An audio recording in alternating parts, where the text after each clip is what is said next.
As long as we're talking about the CD2 race, we had an interesting situation in that this week. On the Republican side, Martha McSally had to let her spokesperson go. Sam Stone resigned from the campaign this week. Sam has been on this program a number of times in your seat and has talked on the Republican side of things, but did not return a phone call from me this week. But he apparently leaked some information to the Barber campaign in the final days of the special election and gave them some advice, and that has led back to these stories that I've been hearing for some time, that Martha McSally was undermining Jesse Kelly's efforts because she wanted to run in the fall for this seat. And what's your take on what's going on here, Carolyn? Well, you know, a lot of this is he says, she says, but Martha did make the decision that she felt like that Sam had sort of a lapse of judgment there in this one particular case, and that she had, although she respects him tremendously and feels that he was really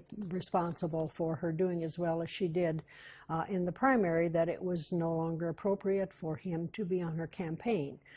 So she has made that decision. I have also, however, seen the emails that she had sent to Jesse throughout you know, after the election, offering to come and, you know, be a part of any of his events and that kind of thing. And she did not get a response back.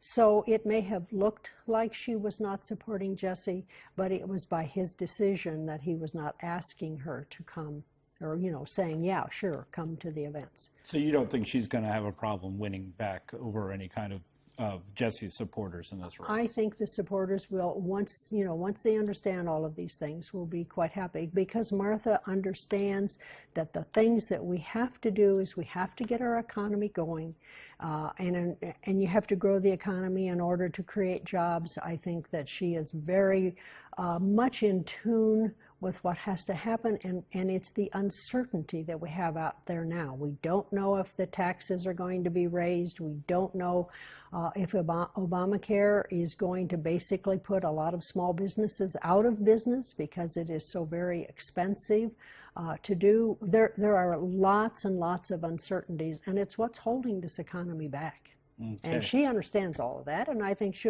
you know, I told you when we first talked that we had 4 good candidates, and I still believe she's a good candidate. And